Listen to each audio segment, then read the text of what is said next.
ये इमरान खान साहब के साथ आपको एंगेज करना पड़ेगा और जब तक आप एंगेज नहीं करेंगे पाकिस्तान के हालात ठीक नहीं हो सकते। जी बिल्कुल, आपने दुरुस्त कहा कि मुल्क के अंदर एक बातचीत होनी चाहिए और जमहूरियत इसी चीज़ का नाम है। और इसीलिए आपने देखा कि वज़ीर आज़म की और वज़ीर आला खैबर पख्तूनख्वा की पहले एक मुलाकात हुई। आप थे उसमें? जी, मैं उस मुलाकात में था और वो बड़ी मुस्बत मुलाकात थी। और आई मस्ट से कि जो वज़ीर आला खैबर पख्तूनख्वा है, जो उनका एक इमेज हम मीडिया पे देखते हैं, उससे हटकर उन्होंने एक बड़ी जिम्मेदाराना गुफ्तगू की और वो साथ चलने के लिए तैयार है वो। और उन्होंने कहा कि जहाँ तक मुल्क के मफाद का सवाल है, हम सियासी अपनी इख्तलाफात रखेंगे, लेकिन मुल्क का जहाँ मफाद होगा उसमें आप कभी हमें पीछे नहीं देखेंगे। हम जिम्मेदारी के साथ अपनी जिम्मेदारियाँ अदा करेंगे वफाक के अंदर। इसी तरह आज जो SIFC की मीटिंग है उसमें भी वो तशरीफ लाए। मैं समझता हूं कि अब हमें एक आज भी उनका रवैया मैच्योर था। जी, बहुत मैच्योर था उस मीटिंग के अंदर भी। मेरा ख्याल है कि अब हमें एक मैच्योर कौम के तौर पे, देखिए, अपनी अपनी सियासत, लेकिन रियासत साझी है, रियासत के मसले साझे हैं, रियासत की कामयाबियां साझी हैं, पाकिस्तान के अवाम हम सब के साझे हैं। अगर महंगाई होती है, ये तो नहीं होती कि महंगाई PTI को डसेगी और मुस्लिम लीग नून के लोगों को नहीं डसेगी। अगर बदअमनी होती है, किसी एक सियासी जमात को तंग करेगी, कुछ दूसरे को नहीं तंग करेगी। मुल्क के हालात अच्छे होंगे, उसका फायदा सब उठाएंगे। अगर खुदा ना खास्ता मुल्क के हालात खराब होंगे तो उससे सब मुतासर। तो आप इमरान खान साहब को एंगेज करने के लिए तैयार है? गवर्नमेंट इसके लिए राजी है? गवर्नमेंट चाहती है कि इमरान खान साहब को जो है, उनको उनके जो नुमाइंदे हैं उनके जरिए हम बातचीत करेंगे, लेकिन इमरान खान साहब को अपने केसेस के लिए वही रास्ता इख्तियार करना पड़ेगा जिसका वो कौम को प्रचार करते थे। देखिए, आपको याद होगा कि इमरान खान साहब हर तकरीर में ये कहते थे कि हदीस का हवाला देकर कि वो कौमें तबाह हुई कि जिनके बड़ों के लिए और कानून होता है, उनको NRO मिल जाता है और छोटों को आप अंदर कर देते हैं। अब क्या अमेरिका में जाकर जो इतना शोर मचाया जा रहा है, क्या अमेरिका के जरिए इमरान खान के लिए NRO लेने की कोशिश हो रही है? इमरान खान साहब चाहते हैं NRO?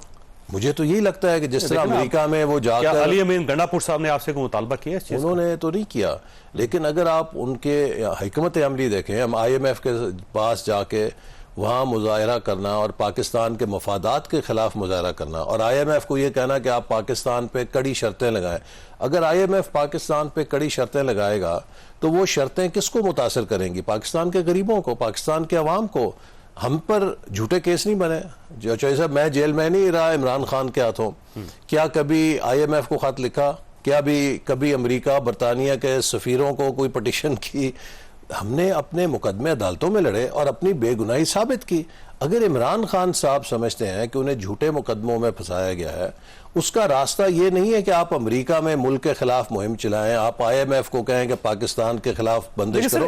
उसका रास्ता ये है कि आप पाकिस्तान के इदारों में, अदालतों में अपनी बेगुनाही साबित करें। आप दूसरों से कहते थे रसीदें दिखाओ, ये आप भी अपनी रसीदें दिखाएं और बाहर आ जाएं।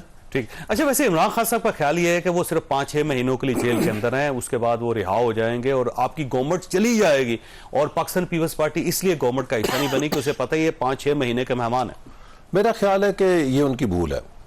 इस वक्त पाकिस्तान किसी सियासी एडवेंचर का मुतहम्मल नहीं हो सकता और मैं समझता हूँ कि पाकिस्तान की जो सियासी क़यादत है, पाकिस्तान की अस्करी क़यादत है और पाकिस्तान के जो भी लीडरशिप है, उसको ये एहसास है कि हमारे लिए अगले 5 सालों का इस्तेहकाम उतना ही जरूरी है जितना किसी इंसान के लिए ऑक्सीजन जरूरी है। आपका ख्याल है एस्टैब्लिशमेंट चला लेगी आपको 5 साल? नहीं, एस्टैब्लिशमेंट के चलाने की बात नहीं है। मेरा ख्याल है कि पाकिस्तान में हर जिम्मेदार, हर इदारे का सरबराह अपनी उस कौमी जिम्मेदारी से आगाह है कि इस वक्त कॉल ऑफ ड्यूटी यह है कि पाकिस्तान को किसी किस्म की डिस्टेबलाइजेशन से, पाकिस्तान को किसी किस्म की बेयकीनी से बचाया जाए। ठीक। लिहाजा आपका ख्याल ये है कि 5 साल पूरे करेगी गवर्नमेंट और इमरान खान साहब को ये गलत फहमी है कि 5-6 महीनों में जा नहीं रहे आप, लेकिन क्या पाकिस्तान पीपल्स पार्टी भी आपके साथ आ रही? जी, मेरा ख्याल है कि हमारी ख्वाहिश है और हमारी कोशिश है मुसलसल कि पाकिस्तान पीपल्स पार्टी काबीना के अंदर आके इस बोझ के अंदर उनके भी जो बेहतरीन लोग हैं वो आए, हम सब मिलकर इज्तिमाई दानिश के साथ मुल्क को इस बहरान से नेगोशिएशन चल रही है उनके साथ मुसलसल राब्ता है और मैं अभी भी उम्मीद करता हूँ कि हो सकता है कि बजट के बाद वो हमारे साथ काबीना में शरीक हो जाए। हमारी उम्मीद है और हमारी ख्वाहिश भी है। ये जो वजारतें खाली रखी गई हैं इसीलिए रखी गई हैं कि पाकिस्तान पीपल्स पार्टी आ जाए? इसके लिए ये भी एक वज़ीर आज़म की सोच हो सकती है कि इंतज़ार किया जाए। अगर हम सब वजारतों को पुर कर देंगे तो फिर शायद आपको अपने ही लोगों से वजारतें लेनी पड़ें, वो भी आसान काम नहीं है। तो लिहाजा अगर वो नहीं भी आते तो आपने देखा है कि हमने मिलकर सदर जरदारी साहब का इंतखाब किया है, हमने मिलकर सेनेट के इंतखाबात में हिस्सा लिया है।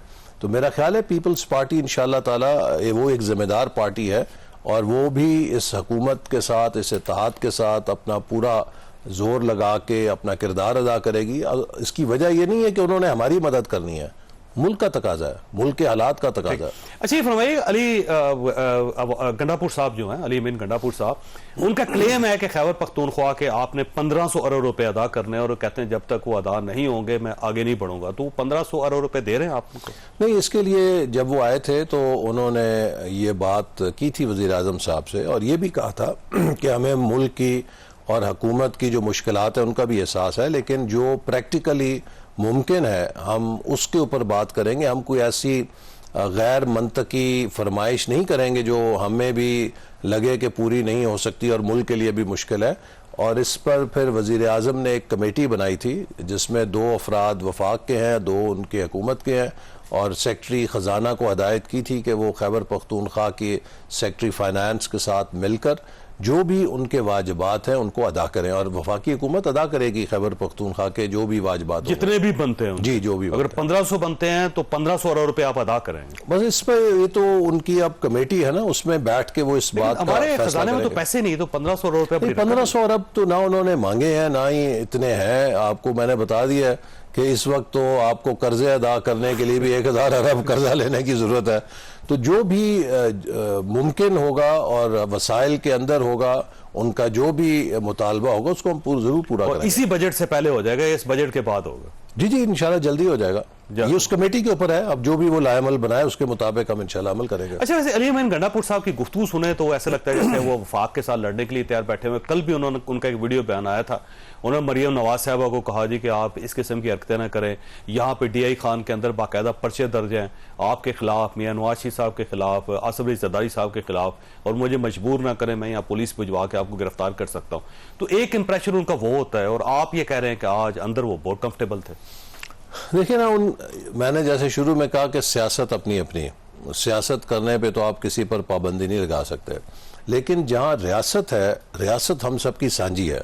और आपको याद होगा कि 2013 के बाद जब PTI धरना दे के बैठी थी इस्लामाबाद में, तो परवेज़ खटक साहब रात को कंटेनर के ऊपर गाली गलोच करते थे और सुबह हमारे साथ बैठकर वो मामलात करते थे और जो उनका हाइडल शेयर है वो हमारी ही हुकूमत ने उनको उस वक्त दिया था, एन उस वक्त दिया था कि जब वो बाहर कंटेनर पे हमारे खिलाफ गाली गलोच किया करते थे।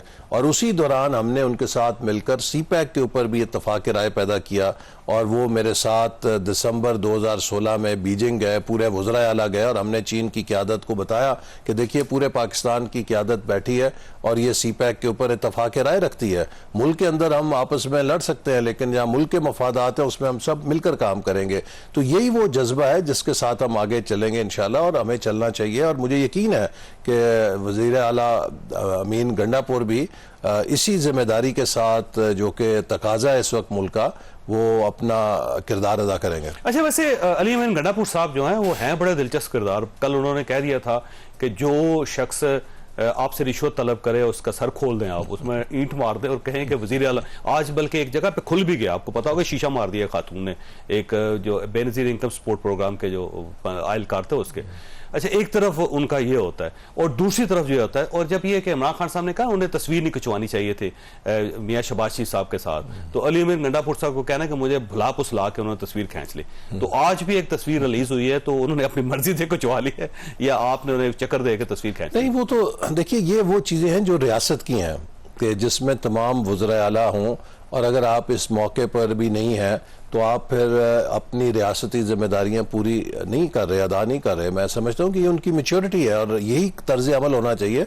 जैसे मैंने पहले कहा, फिर मैं दोहराऊंगा कि हम अपनी अपनी सियासत करें, लेकिन जहां रियासत की बात है वो सब की साझी है, वो किसी एक पार्टी की नहीं है, किसी एक शख्स की नहीं है। हम सब पाकिस्तानी है, पाकिस्तान हम सब का।